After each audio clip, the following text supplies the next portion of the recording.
untuk bersyukur kepada Allah Subhanahu wa taala. Dan janji Tuhan, kalau kita bersyukur dengan nikmat Allah Subhanahu wa taala, Tuhan akan menambah nikmatnya kepada kita. Tetapi kalau kita kufur, tidak bersyukur kepadanya, maka Allah menjanjikan suatu siksaan yang amat pedih kepada manusia yang tidak mensyukuri nikmat Allah Subhanahu wa taala. Saya boleh umpamakan membayar nikmat Allah Subhanahu wa taala ini, ada nikmat Allah yang banyak ini boleh diumpamakan sebagaimana seorang anak yang kecil baru lahir yang tidak boleh berjalan, tidak boleh bergerak, dipelihara, diberi makan, diberi susu sampai anak itu besar, disekolahkan, pendidikan sampai universiti, bekerja. Akhirnya anak itu derhaka dan tidak menjenguk ibu bapanya.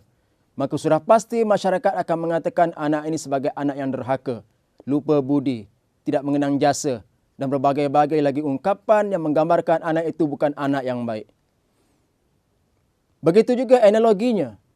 Kalau seorang duta di sebuah negara yang diperintahkan dan dihantar ke negara yang lain untuk melaksanakan tanggungjawab kepada negaranya, mendapat bayaran gaji yang bagus, mendapat allowance, kenderaan, rumah, semuanya selesa. Tetapi sekiranya si duta ini tidak melakukan tanggungjawabnya dengan baik, malah menjual rahsia negara kepada negara yang di mana dia tinggal itu, maka sudah pasti ini menggambarkan kepada kita duta ini seorang duta yang tidak baik dan kemungkinan akan dipanggil balik dan dipenjarakan dan dihukum bersesuaian dengan yang sepatutnya yang dilakukan.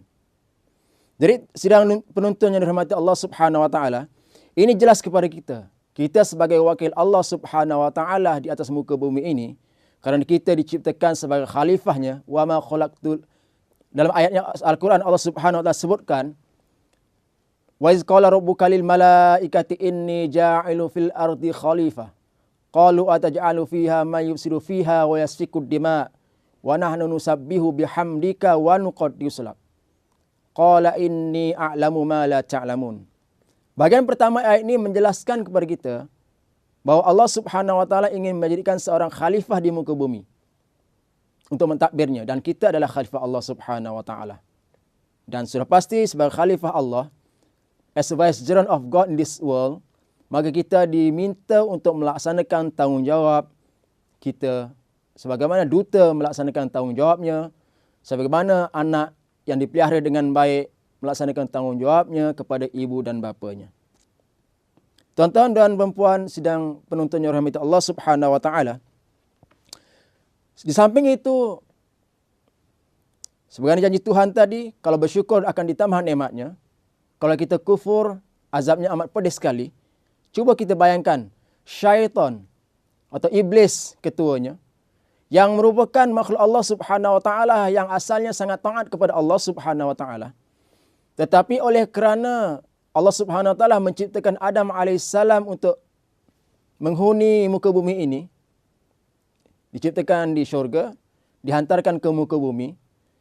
Tetapi iblis dan kuncu-kuncunya ketika diminta untuk menghormati Adam alaihissalam kerana ciptaan yang mulia oleh Allah Subhanahu wa taala, maka iblis berkata kepada Allah Subhanahu wa taala, bila Allah minta dia bersujud menghormati Adam alaihissalam, usjudu li Adama fasajadu illa iblis.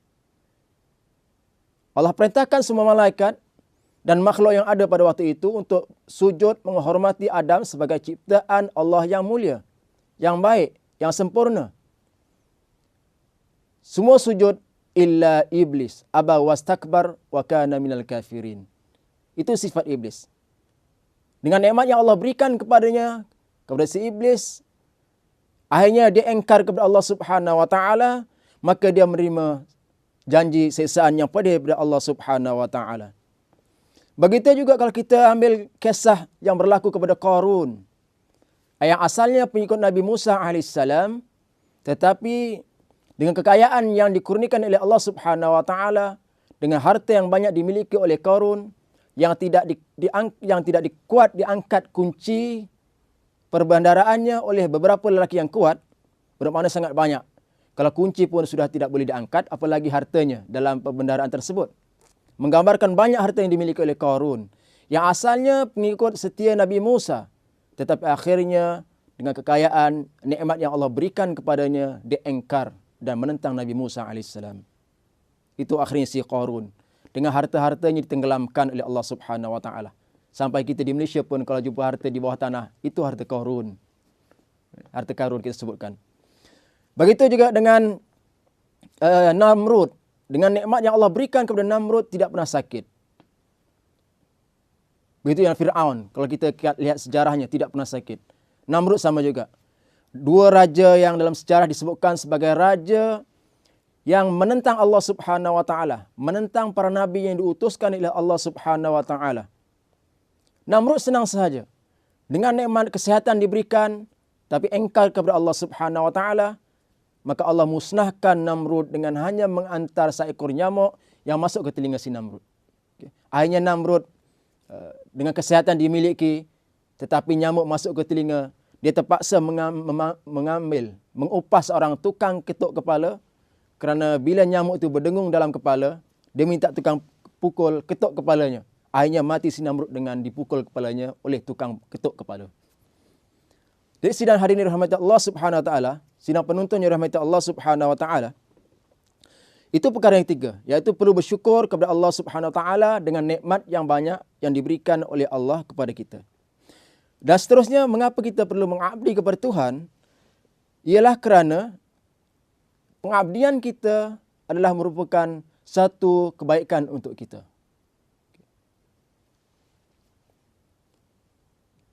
Jadi dengan itu, apa yang kita mengabdi kepada kita itu adalah untuk kebaikan kepada kita dan akan beri kebaikan kepada kita di akhirat kelak. Kerana Allah Subhanahu wa taala tidak memerlukan sesuatu kepada kita, tetapi kita memerlukan Allah Subhanahu wa taala. Semoga ada iktibar yang boleh kita ambil daripada aspek mengapa manusia perlu mengabdi kepada Allah Subhanahu wa taala dan meningkatkan pengabdian kita kepada Tuhan supaya kita berjaya insya-Allah di dunia dan di akhirat. Wabillahi taufiq wal hidayah. Wassalamualaikum warahmatullahi wabarakatuh.